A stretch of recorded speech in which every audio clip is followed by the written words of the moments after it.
Hello and welcome to another marvelous video. I'm your host Will. In the world of Hellraiser, there exist many strange and disturbing creatures, but one of these entities remains a mystery. In this video, we're gonna go over the facts and appearances of the entity simply known as the Engineer. Let's get to it. Most of us think we know the Hellraiser universe. We know Pinhead, all those cryptic ramblings about pain and pleasure, and the Cenobites with their obsession with extreme sensation. We also know all about the Lament Configuration and how that cursed puzzle opens a door that no human should ever unlock. But do we really sit back and ask, what else is waiting beyond that door? Because it's not just Pinhead. It is not just the Cenobites. Long before the franchise turned Pinhead into its most recognizable face, there was another strange figure connected to this mythology. A creature, a guy, a threshold monster, and, in some versions, something much more symbolic. This being is called the Engineer. Now, here's the important thing. The Engineer is not explained in one clean, simple origin story. Depending on whether we are talking about Clive Barker's original novella, the 1987 movie, the later comics, or Hellraiser Inferno, the Engineer changes meaning. Sometimes it feels like a powerful figure tied to the Cenobites. Sometimes it becomes a monstrous creature guarding the passage between worlds. And sometimes it becomes a psychological manifestation of cruelty itself. So today, we will explore the Engineer's origin, the versions where it appears, what is confirmed, and what is only implied, and why this forgotten monster matters so much to understanding the Hellraiser universe. So, without wasting any time, let's get to it. Who is the Engineer? Source to explore. Clive Barker's The Hellbound Heart and Hellraiser 1987. The novella introduced the Cenobites and inspired the first film, while the 87 film gives us the most famous screen version of the Engineer. In the very beginning, let's get one thing clear. The Engineer is not simply another Cenobite, and this distinction matters because many people confuse the two. We know what Cenobites are. In the Hellraiser mythos, they are extra-dimensional beings connected to pain, pleasure, desire, and punishment. Later franchise lore often presents them as humans who have been reshaped by the powers of Hell and Leviathan. But in Clive Barker's original story, they are stranger, less explored, and far more mysterious. The Engineer is even more difficult to define. In Clive Barker's The Hellbound Heart, the Engineer is not the scorpion-tailed monster most movie fans remember. The novella presents it as a powerful and mysterious figure associated with the Cenobites. Near the end of the story, Kirsty encounters the Engineer after the Cenobites reclaim Frank. The Engineer appears, takes Julia away, and Kirsty later realizes that the puzzle box has been left in her possession. This version feels almost like a higher-ranking figure or a strange handler of the box, but Barker does not give it a detailed origin. This is why we must be careful. The core story does not clearly say that the Engineer created the labyrinth, designed Hell, or existed millions of years before the Cenobites. Those are interpretations and fan theories, not confirmed canon. The 87 movie version is different again. In the film, the Engineer becomes a hideous monster that appears when Kirsty opens the Lament Configuration and enters the strange corridor beyond the box. It chases her through that hellish passage and later reappears near the ending. The movie version is the one most fans remember because of its unsettling design. It looks like a nightmare mixture of human flesh, scales, sharp teeth, a tail, and animalistic movement. So the safest way to understand the Engineer is this. It is one of the oldest and strangest concepts in Hellraiser lore, but it is not one cleanly explained character across every continuity. It changes depending on the version.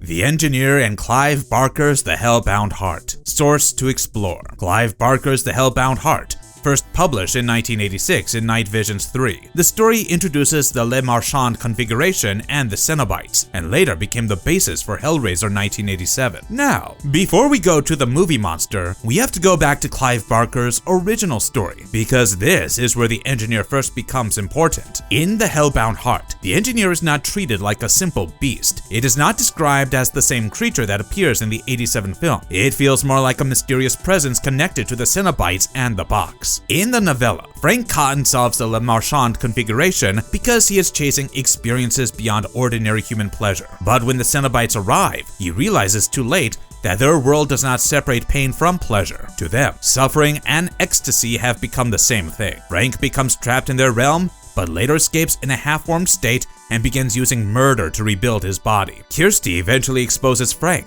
and the Cenobites reclaim him. After this, she encounters Julia's remains, and then the Engineer appears. This is a key moment, because the Engineer seems to take Julia away and later leaves Kirsty with the puzzle box. That ending gives the Engineer a strange role. It is not just a monster attacking someone, it is connected to the movement of the box and the continuation of the cycle. This is why the Engineer feels so important in Clive Barker's version. It's not fully explained, but it appears at a moment where the story is passing the curse forward. It almost feels like the Engineer makes sure that the box keeps circulating and that another human will eventually seek it out. But again, Barker does not give us a full biography. We don't get a confirmed birth, confirmed species, or confirmed ancient origin. That mystery is part of what makes the Engineer so fascinating. The Engineer in Hellraiser 1987. Source to explore. Hellraiser 1987, written and directed by Clive Barker, based on the Hellbound Heart. The film adapts the novella and turns the Engineer into a more physical monster. Now, let's come to the version that most viewers actually saw on screen. In the 87 movie, the Engineer is a terrifying creature connected to the strange corridor opened by the puzzle box. When Kirsty first solves the Lament Configuration in the hospital, the box opens a passage into a frightening, otherworldly space. She hears the sound of a baby crying and follows it, and that is when she comes face to face with the Engineer. This version is pure nightmare fuel. The creature crawls, lunges, and chases Kirsty throughout the corridor. It is not giving speeches like Pinhead. It's not tempting anyone with philosophy. It's a threshold monster, something that makes the viewer feel that the realm beyond the box is alive, hostile, and full of things far worse than human imagination. Kirsty manages to escape, but the Engineer returns later in the film. Near the ending, after Kirsty uses the Lament Configuration against the Cenobites, the Engineer reappears from inside the house. It struggles with Kirsty and her boyfriend over the box, and Kirsty ultimately uses the configuration again to send it back. The scene ends with the creature being pushed back into its hellish domain in a burst of fire and supernatural force. This is the version that created the lasting visual image of the Engineer. It has a monstrous body, sharp teeth, a tail, and a design that feels like a mix of animal, demon, and corrupted flesh. It doesn't explain its origin, but it proves that the box does not only summon Cenobites, it can open the way to other terrifying beings as well. Was the Engineer supposed to return in Hellbound Hellraiser 2? Hellbound Hellraiser 2 1988. The finished film expands the Labyrinth and Leviathan, but the Engineer's reported return was deleted from the released cut. Now, there is also an interesting behind-the-scenes detail connected to Hellbound Hellraiser 2. The Engineer was reportedly planned to return in the sequel, but that sequence was deleted and doesn't appear in the finished film. This is important, because some fans remember hearing about the Engineer in relation to the second film and assume it's part of the official release story. This sequel is where the film franchise really expands the idea of Hell as a structured realm ruled by Leviathan. However, it doesn't officially bring the Engineer back in the same clear way the first film did. So, if we mention the Engineer and Hellbound Hellraiser 2, we should phrase it carefully. It was reportedly intended or considered for a return, but it's not a major active character in the theatrical film. This also matters because the original script idea suggested that the Engineer or engineers were responsible for designing the labyrinth. The safer reading is different. Hellbound Hellraiser 2 gives us the labyrinth and Leviathan, but it doesn't confirm that the Engineer created that world. The Engineer can be interpreted as part of Hell's machinery, but the franchise does not clearly establish it as the architect of the labyrinth. The Engineer and Leviathan. Hellbound Hellraiser 2 1988 for Leviathan and the Labyrinth. The first film introduces the box and the Cenobites, while the second film visually expands the realm ruled by Leviathan. Now, with all that mentioned above, it is time to discuss the Engineer's possible place in the larger Hellraiser universe. This is where things get tricky, because where there is Hellraiser, there is usually Leviathan. Leviathan is the mysterious godlike force associated with the Labyrinth, the vast extra-dimensional realm connected to the Cenobites. In the film mythology, Leviathan becomes the power that rules over this realm and shapes the logic of torment, desire, and order. Pinhead and the Cenobites serve that larger system, but where does the Engineer fit into this? The answer is not completely clear. The movies don't give us a clear hierarchy chart. A more accurate way to explain it is this. Leviathan is the ruling cosmic force of the Labyrinth in the film continuity, the Cenobites are its priests, servants, or agents, and the Engineer appears as a mysterious entity connected to the threshold between the human world and the Cenobite realm. But we shouldn't claim it as fact that it designed the torture devices, built the corridors, or created hell itself. That isn't so clearly confirmed. The better line of thought is this: if the Cenobites are the priests of sensation, the Engineer is one of the franchise's strangest signs that Hellraiser's realm is bigger than Pinhead alone. The Engineer in Hellraiser Inferno. Hellraiser Inferno 2000. In this film, Detective Joseph Thorne is trapped in psychological torment after opening the puzzle box, and the Engineer is tied to his own cruelty. Here's where the name Engineer takes on a very different meaning. In Hellraiser Inferno, the Engineer is not presented like the same corridor monster from the '87 film. Instead, the film uses the Engineer as part of Detective Joseph Thorne's personal damnation. Joseph Thorne is not just an ordinary victim. He is a corrupt detective whose sins include violence, betrayal, cruelty, and moral decay. After solving the Lament Configuration, he becomes trapped in a psychological nightmare shaped around the damage he has done. By the end, Pinhead reveals that Thorne has been in hell since he opened the box, and the torment around him has been reflecting his own sins. In this version, the Engineer represents Thorne's cruelty, while the child represents his innocence. That makes the Engineer more symbolic than physical. It is not just a beast chasing someone through a corridor. It is the part of Thorne that has been feeding on everything good inside him. This is one of the most interesting uses of the Engineer name, because it shows how flexible Hellraiser lore can be. The same title can refer to a mysterious being in the novella, a monster in the '87 movie, and a psychological manifestation in Inferno. That is why the Engineer should not be treated as one simple creature with one simple origin.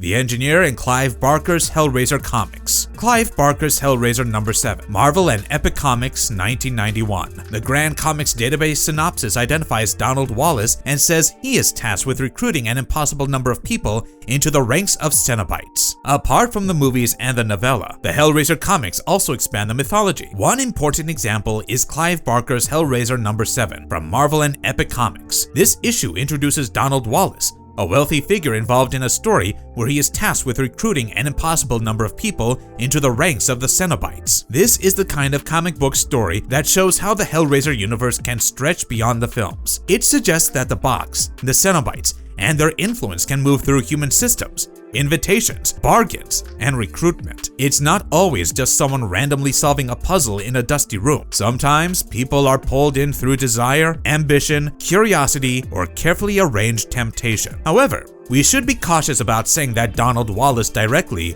works for the Engineer, unless a specific panel or story clearly establishes that exact relationship. The safer statement is that this comic shows another system by which people can be drawn into the Cenobite world, and it adds to the broader idea that Hellraiser's mythology is not limited to Pinhead alone. This is also why the Engineer remains interesting. Whether it is physically present or only thematically connected, it represents the idea that the Cenobite realm has structure. There are doors, agents, invitations, bargains, and systems of suffering. The Engineer's name itself feels like a clue that Hellraiser's hell is not random chaos. It is designed, ordered, and terrifyingly purposeful.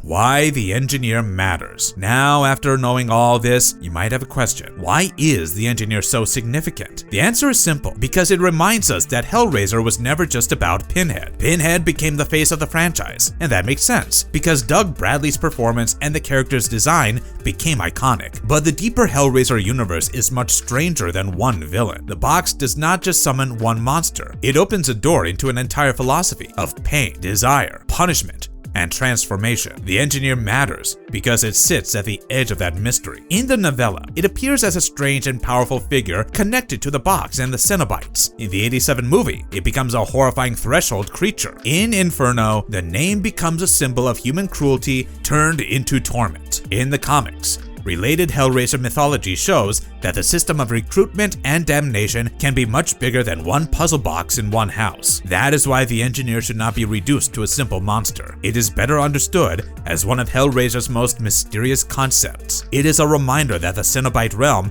has layers we still do not fully understand. So when people say Pinhead is the ultimate horror of Hellraiser, they aren't wrong, but the Engineer proves that something older, stranger, and less explainable may also be waiting beyond the box.